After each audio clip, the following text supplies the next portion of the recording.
Olá, tudo bem com você? Vamos recapitular mais uma lição da Escola Sabatina. A lição dos jovens deste trimestre, como você já sabe, tem tratado do tema do sábado. Muito boas as lições, e não custa lembrar, no site da lição, contextobiblico.com.br, contexto com M, você encontra materiais adicionais, encontra ali podcasts, encontra textos que aprofundam um pouco mais os conteúdos. Tem muita coisa boa ali, as tirinhas da lição também, com comentários. A lição de adultos, temos aí estudado neste trimestre o tema do sofrimento, provados pelo fogo, a ilustração do crisol, do cadinho, no qual algumas substâncias são fundidas, são purificadas, então nós temos aí estudado esse tema. Quero também lembrar você de que na segunda-feira, na próxima segunda-feira, às 20 horas, no meu canal no YouTube, no canal do pastor Eleazar Domini e também no canal do doutor, pastor Adolfo Soares, nós teremos uma live muito especial. Nós vamos começar uma série de lives a cada 15 dias, mais ou menos, com a ideia de reconexão, reconectando a nossa vida com a palavra de Deus, reconectando a nossa vida com a comunhão com Deus, enfim. Serão temas escolhidos a dedo, especialmente pensando nos jovens da igreja. Então, anota na sua agenda aí, não perca, na próxima segunda-feira, às 20 horas, essa live, então, com o pastor Eleazar Domini, pastor Adolfo Soares e comigo. A lição da semana, lição número 6, quer dizer, lição número 5, na verdade, trouxe aqui como tema principal este assunto aqui, calor extremo. E o verso principal aqui, o verso para memorizar, é Isaías 53:10, ali aquele capítulo tão bonito que mostra o servo sofredor, Jesus, que veio morrer por nós. Ao Senhor agradou esmagá-lo, fazendo-o sofrer. Quando ele der a sua alma como oferta pelo pecado, verá a sua posteridade e prolongará os seus dias, e a vontade do Senhor prosperará nas suas mãos. É Isaías 53, verso 10. O próprio Jesus sofreu tremendamente para nos dar, então, a salvação, e aqui é dito que foi da vontade de Deus que isso acontecesse. O texto aqui, logo abaixo, menciona o livro Anatomia de uma Dor, de C.S. Lewis. C.S. Lewis escreve ali sobre a perda da sua esposa, o sofrimento que foi para ele isso, e diz assim a lição que quando a vida se torna muito dolorosa, alguns de nós rejeitam a Deus completamente. Para outros, como Lewis, há a tentação de mudar a visão sobre Deus e imaginar todas as coisas ruins sobre ele. Até não deixam de acreditar que ele exista, mas passam a pensar que ele possa ser um Deus mau. A pergunta é, qual é a temperatura máxima que o crisol pode atingir? Quanto calor o Senhor está disposto a fazer seu povo experimentar a fim de realizar seu propósito supremo de nos moldar à imagem de seu Filho? Sempre que eu lembro aqui desses... Foram 2 livros que C.S. Lewis escreveu sobre a dor, eu me lembro da comparação que ele faz do sofrimento permitido por Deus com o megafone. É claro que Deus sempre quer falar conosco por meio de uma voz suave, por meio de amigos, da natureza, da Bíblia, mas há momentos em que Deus precisa permitir que nós passemos por esses cadinhos, esses crisóis de sofrimento. Especialmente quando outros meios eles falham, Deus ele acaba permitindo então que a dor e o sofrimento nos acometam, porque ele enxerga lá na frente. E nós temos que aprender também, como eu tenho dito, a enxergar a vida com as lentes da eternidade, com a cosmovisão cristã, que enxerga adiante, lá adiante, vê desde já a eternidade. Quando nós conseguimos enxergar as coisas dessa perspectiva, tudo fica mais, não vou dizer mais fácil, porque ninguém gosta de sofrer, mas fica mais suportável, digamos assim, o sofrimento, porque nós entendemos que muito provavelmente haja uma razão ali por trás. E a lição nos tem feito pensar nisso. Nos tem feito pensar que o peso de glória que nós teremos, que as maravilhas da eternidade serão tão infinitas, tão maiores, que tudo aquilo pelo que passamos aqui terá sido tão pequeno, terá sido realmente muito pequeno. Domingo, Abraão, no Crisol, a lição fala sobre, mais uma vez, fala sobre a prova tremenda a que Abraão foi submetido, quando Deus pede que ele sacrifique seu único filho, o seu filho, o filho da promessa, Isaque, o que envolvia, como já vimos por aqui também, algo relacionado com o passado, a, a aparição de Deus para Abraão, a promessa, e o futuro, a sua descendência. Ali estava tudo em jogo. Só que a lição nos faz lembrar que Abraão sabia muito bem quem estava falando com ele. Ele poderia ter pensado, quem sabe, essa é a voz de Satanás, a voz de um anjo caído, mas não, Abraão conhecia muito bem a voz de Deus. E aqui nós podemos pensar que para enfrentar as provas da vida e muitas vezes as situações nas quais Deus nos permite, pelas quais Deus nos permite passar, nós precisamos ter comunhão íntima com o Criador, com o nosso Senhor, para que então não fiquemos perplexos, desorientados quando essas provas vierem. Abraão ficou um tanto confuso, ficou com o coração pesaroso, com certeza, mas ele pensava, se é Deus, e é Deus mesmo quem está me pedindo isso, ele tem o poder de ressuscitar os mortos. Portanto, se Isaac eventualmente tiver que ser morto, Deus pode trazê-lo de volta. Ou então, eu conheço Deus e sei que Ele tem solução para as coisas, sei que Ele me ama, que Ele quer o meu melhor, então Ele terá uma solução para essa situação. Enfim, Abraão não sabia o que ia acontecer, mas ele conhecia o Deus que o estava guiando até o monte. Nós temos o privilégio de ter a história toda contada, sabemos o fim desde o começo, mas pense em Abraão. Ele não sabia qual seria o desfecho da história. Obviamente que Deus não permitiria que aquele sacrifício fosse levado a efeito. O Deus verdadeiro não tem nenhuma relação com sacrifícios humanos, e isso é coisa deturpada de Satanás. Mas a lição diz assim que ele pode pedir que façamos algo, Deus, que façamos algo que não pretende que completemos. Pode pedir que para irmos a algum lugar aonde nunca deseja que cheguemos. O importante para ele não é necessariamente o fim, mas o que aprendemos à medida que somos remodelados pelo processo ou no caminho. Então é isso mesmo, né? Muitas vezes Deus ele nos orienta, nos manda por algum lugar, mas não necessariamente porque queira que nós cheguemos até lá ou que nós completemos aquilo que aparentemente foi proposto. Ele quer que nós sejamos remodelados ao longo do caminho. Como aconteceu com Abraão. Com certeza, ele entendeu muito mais profundamente o amor de Deus, porque ali o que aconteceu naquele monte é uma ilustração clara do que Deus um dia iria fazer com o seu filho. Abraão não precisou tirar a vida de Isaac e uma oferta, um animalzinho estava ali disponível para morrer no lugar do filho dele, em lugar dos pecadores. Mas um dia, na cruz do Calvário, não haveria ninguém para impedir que Jesus morresse, que passasse por aquele sofrimento todo, por amor aos pecadores. Então, para todo o universo, ficou claro que Deus esteve disposto a dar o que tinha de mais precioso, o seu próprio Filho, Jesus Cristo. Segunda-feira, o rebelde Israel. Aqui a lição tem como base a história de Oséias, o profeta Oséias, que teve que demonstrar um amor realmente muito profundo para com sua esposa, uma mulher que foi resgatada da prostituição, mas que infelizmente depois voltou ao caminho de pecado.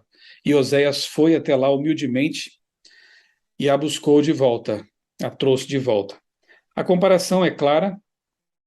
Oséias aqui é Deus, a esposa dele, Gomer, é Israel, que se prostituiu, foi seguir outros deuses, se entregou ao pecado, e, por que não dizer, também pode representar a nossa história, a história da igreja, a história de todos nós individualmente, porque quantas vezes a gente, infelizmente, dá as costas para Deus, a gente cai no pecado, rejeita aquilo que Ele nos orientou, e Deus, com seu amor profundo e desinteressado, nos resgata, nos limpa, nos traz de volta para casa, para o lar. Aceite esse Deus que quer trazer você de volta para casa, de volta para o lar. Não importa o que você tenha feito no passado, não importa que tipo de prostituições espirituais você tenha cometido, Deus perdoa e traz de volta. A história de Oséias, que envolve um profundo sofrimento por parte desse profeta, nos mostra realmente que Deus ama profundamente a sua igreja. Terça-feira, sobrevivendo por meio da adoração. Mais uma vez a lição retoma aqui, mais uma vez a lição aqui trata, estuda a história de Jó. Jó capítulo 1, nós vemos ali aquela assembleia cósmica em que estão os filhos de Deus ali reunidos, vieram de longe, portanto não eram os anjos, nós cremos que sejam os representantes de mundos não caídos, e ali aparece também Satanás, porque por usurpação se tornou príncipe deste mundo, roubou a posição que pertencia a Adão, era para Adão estar naquela reunião celestial, mas lá estava Satanás. E acusa Deus de abençoar Jó, porque que Jó só servia a Deus porque era um homem rico, próspero, para quem as coisas davam certo. E então Deus permite que Satanás prove Jó para ver do que ele era feito. Claro que Deus conhecia o coração desse homem, sabia de sua fidelidade irrestrita, e aí nós vemos toda a história de Jó ali no livro, ele perdendo posses, perdendo filhos, sofrendo na própria carne as dores de uma doença terrível, e mesmo assim, tendo dúvidas, tendo incertezas, tendo uma crise emocional tremenda, uma pressão que nós só podemos imaginar, ele nunca blasfemou o nome de Deus. Ele continuou adorando o Criador. E, como diz aqui a lição, Jó lidou com sua catástrofe, permanecendo na presença de Deus e adorando a Deus. Em Jó 1, 20 e 21, vemos três aspectos da adoração que nos ajudam quando estamos angustiados. Primeiro, Jó aceitou seu desamparo e reconheceu que não tinha direito a reivindicar nada. Ele diz: "Nu saí do ventre de minha mãe e nu voltarei." Segundo, Jó reconheceu que Deus tinha o controle total da situação. Ele diz: "O Senhor o deu, o Senhor o tomou." E terceiro, ele concluiu reafirmando sua crença na justiça divina. Ele disse: "Bendito seja o nome do Senhor." É uma história realmente muito dramática, mas que mostra uma tremenda fé, uma confiança deste homem em Deus. Tanto que ele chega a afirmar uma das frases mais lindas no Antigo Testamento, quando Jó diz assim: "Ainda que ele me mate, nele confiarei." Mesmo que Deus permita que eu perca a minha vida, eu vou confiar nele. É mais ou menos aquilo que Pedro disse certa vez, quando Jesus fez um discurso um pouco mais duro ali, as pessoas começaram a abandoná-lo, e ele pergunta: "Vocês também querem me deixar?" E Pedro responde: "Para onde iremos, Senhor? Só tu tens palavras de vida eterna." Assim tem que ser a nossa vida também. Seria inconcebível o pensamento de que poderíamos viver sem Deus. Ainda que passemos por dores, sofrimentos, perdas, para onde iríamos? Todos nesse mundo sofrem, nós sabemos disso. Agora, alguns sofrem sem esperança, outros sofrem com esperança e muitas vezes com um propósito até. Nós podemos ser essas pessoas, aqueles que passam por sofrimentos, passam pelos vales da sombra da morte, mas têm um Deus ao lado, amparando, muitas vezes até carregando no colo. Quarta-feira, sobrevivendo pela esperança. E aqui nós encontramos um texto que, para mim, ele fala de empatia. Eu quero ler com você 2 Coríntios capítulo 1, verso 4. Se você tem a sua Bíblia aí e quiser ler comigo, 2 Coríntios capítulo 1, verso 4, que diz assim: "É Ele que nos consola em toda a nossa tribulação, para que, pela consolação que nós mesmos recebemos de Deus, possamos consolar os que estiveram em qualquer espécie de tribulação." É óbvio que quem passou por certas experiências é capaz de consolar melhor pessoas que estão passando pela mesma experiência. Eu mesmo, muitas vezes, procurei confortar pessoas que perderam entes queridos, fiz cerimônias de sepultamento. Nesses momentos a gente se condói junto com aquelas pessoas, Mas é claro que uma coisa é você falar sobre, outra é você ter experimentado e então estar ao lado de alguém e dizer: eu compreendo a sua dor, eu estou aqui do seu lado, vou orar por você, oferecer o meu ombro amigo para você. Quando perdi meu pai, há 2 anos, vitimado pela Covid, eu pude entender um pouco melhor a dor que sente alguém que tem um parente próximo levado pela morte. Claro que o coração ele se enche de esperança, mas a saudade ela aperta. E então, a partir de então, toda vez que eu converso com alguém que perdeu um familiar, eu também posso dizer que sinto, de certa forma, a dor dessa pessoa, e com certeza isso nos faz melhores para amparar, para suportar, para ajudar essas pessoas que estão em sofrimento. O texto diz isso, né, que aqueles que passam pelo sofrimento, eles se tornam mais capazes de ajudar os que sofrem também. Eu me recordo aqui também de quando eu fui convidado a escrever o livro missionário, foi em 2018, o livro Poder da Esperança. Eu já contei essa história em outras ocasiões, quero só resumir aqui, no contexto da lição. Era uma missão realmente das mais importantes, foi assim um grande privilégio para mim, dos maiores da minha carreira, e escrevi juntamente com o Dr. Julian Melgossa, que é psicólogo. O livro trata de saúde emocional.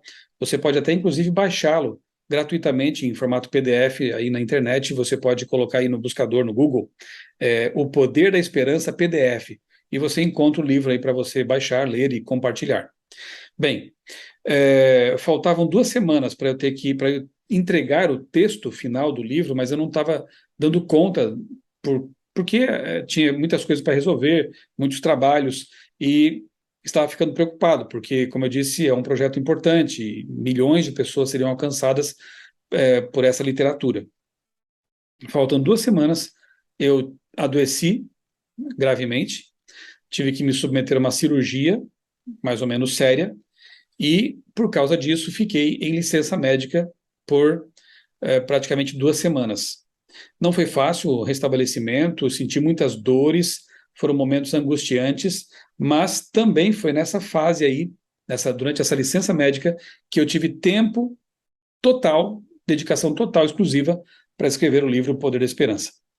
Eu, como disse, não foi fácil, mas depois de tudo isso passado, eu louvei a Deus por esses momentos. Foram dias de muita comunhão com Deus, dias em que eu pude perceber o Espírito Santo me dando ideias, me conduzindo os pensamentos para escrever o livro missionário O Poder da Esperança.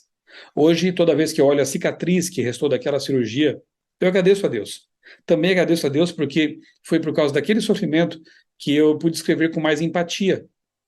Enquanto escrevia o livro, enquanto digitava o livro, eu pensava em pessoas que estariam nos hospitais, lendo depois, pensava em pessoas que tinham passado por cirurgias, estavam se restabelecendo, pessoas que estavam adoentadas, até em pessoas que tinham talvez uma doença terminal.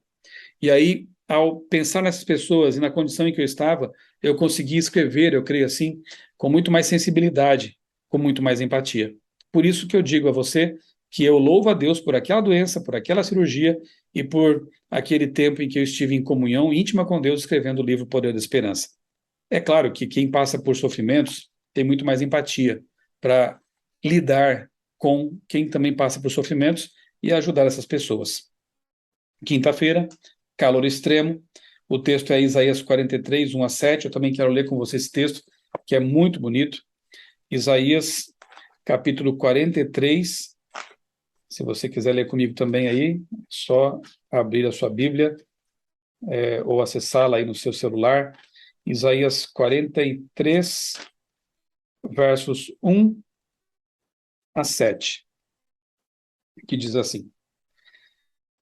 Mas agora assim diz o Senhor, que o criou, a Jacó, e que o formou, a Israel: não tenha medo, porque eu o remi. Eu o chamei pelo seu nome. Você é meu. Quando você passar pelas águas, eu estarei com você. Quando passar pelos rios, eles não o submergirão. Quando passar pelo fogo, você não se queimará. As chamas não o atingirão, porque eu sou o Senhor seu Deus, o Santo de Israel, o seu Salvador. Dei o Egito em resgate por você, e a Etiópia e Sebá, para que você fosse meu. visto que você é precioso aos meus olhos e digno de honra, e porque eu o amo, darei homens por você, povos em troca de sua vida. Não tenha medo, porque eu estarei com você. Trarei a sua descendência desde o Oriente e a ajuntarei desde o Ocidente. Direi ao norte, entregue, e ao sul, não o impeça de sair. Tragam os meus filhos de longe e as minhas filhas dos confins da terra. Todos os que são chamados pelo meu nome, e os criei para a minha glória, sim, aqueles que formei e fiz. Que texto maravilhoso, não é verdade? E aqui também existe a promessa de que, quando nós passarmos pelo fogo, ele não nos queimará. Quando nós tivermos que enfrentar as águas, elas não nos submergirão. Mas note, passaremos pelo fogo e talvez passaremos também pelas águas. É como o Salmo 23. Ainda que eu ande pelo vale da sombra da morte, eu não temerei. Deus atravessa esses desafios conosco.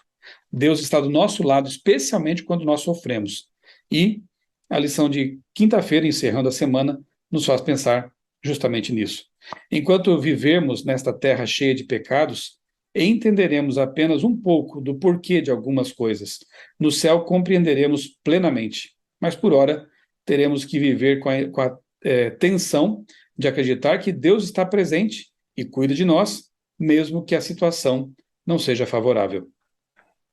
Podemos resumir de 3 maneiras o que aprendemos sobre os crisóis de Deus. Primeiro, o calor extremo não tem o objetivo de nos destruir, mas destruir o pecado. Segundo, o calor não é para nos tornar miseráveis, mas para nos tornar puros, como fomos criados para ser. Terceiro, o cuidado de Deus por nós em todos os momentos é constante, terno, e ele jamais nos deixará sozinhos, não importa o que aconteça.